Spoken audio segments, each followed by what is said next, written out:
Kichwa cha ujumbe: shukrani kwa Mungu.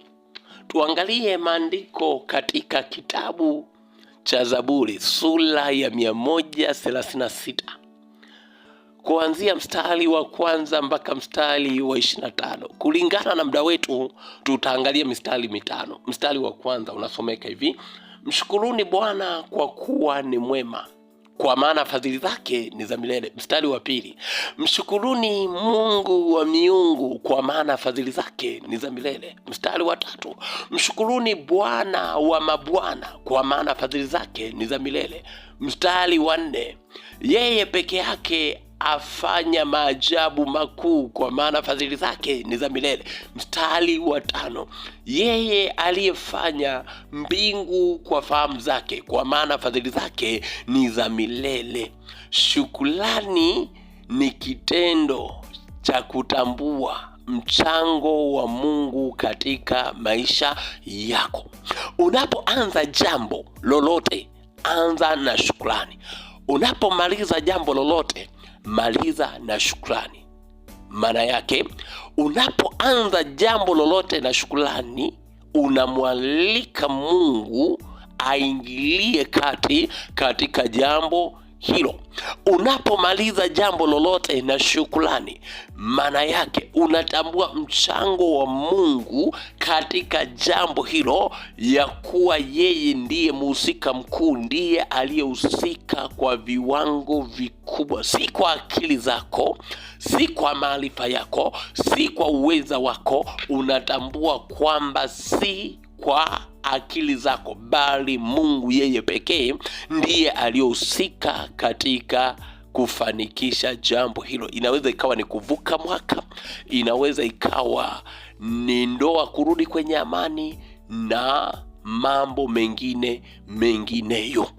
Hapo tunaangalia shukrani. Shukrani ni ya muhimu sana. Tunatambua pia Mungu wetu anahimiza kwa habari ya shukrani. Kuna mfano ule kwenye Biblia, wale wengine wakaenda, lakini yule mmoja akarudi kumshukuru Mungu. Kumshukuru Mungu si lazima.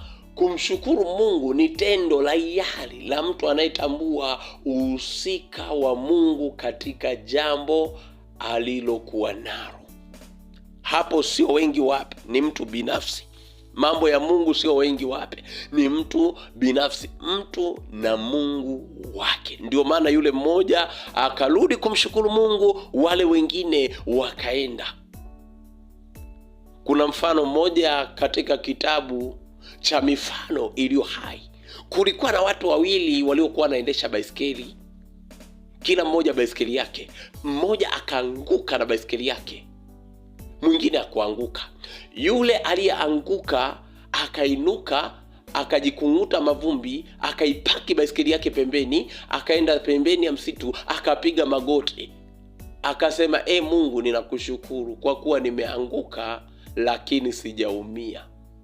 Huyu mwingine ambaye akuanguka kabisa akasema, sasa mimi nitamshukuru Mungu kwa lipi? Sioni la kumshukuru Mungu. Baadaye alipotulia akakumbuka ya kwamba yeye hajaanguka kabisa, naye akaenda pembeni ya msitu akapiga magoti, akasema, Mungu, ninakushukuru kwa kuwa mimi sijaanguka kabisa. Kwa hiyo tunamshukuru Mungu kwa kila jambo, haijalishi ni jambo gani. Mshukuru Mungu kwa kila jambo. Waraka wa kwanza wa Mtume Paulo kwa Wathesalonike sura ya 5 mstari wa 18 anasema, shukuruni kwa kila jambo, maana haya ni mapenzi ya Mungu kwenu katika Kristo. Kuna mwingine anaangalia, nitamshukuru Mungu kwa lipi? Sioni la kumshukuru Mungu. Angalia, Mungu amekuvusha mwaka, Mungu amekuepusha majanga mbalimbali, Mungu amekuwa mlinzi wako katika safari. Kumbuka kuna safari ambazo unakwenda na kurudi, kuna watu ambao hawajaenda na kurudi. Kuna wakati unalala na kuamka, kuna watu hawajalala na kuamka. Kuna magonjwa ambayo wewe umepona kwa hayo, lakini kuna watu wamekufa kwa hayo. kuna neema ambayo Mungu ameendelea kuiachilia kwako, mfano neema ya wokovu.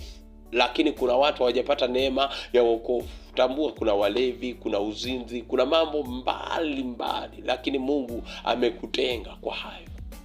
Kwa nini usimshukuru Mungu? Mungu awe pamoja na wewe. Tambua mchango wa Mungu kwa kila jambo katika maisha yako.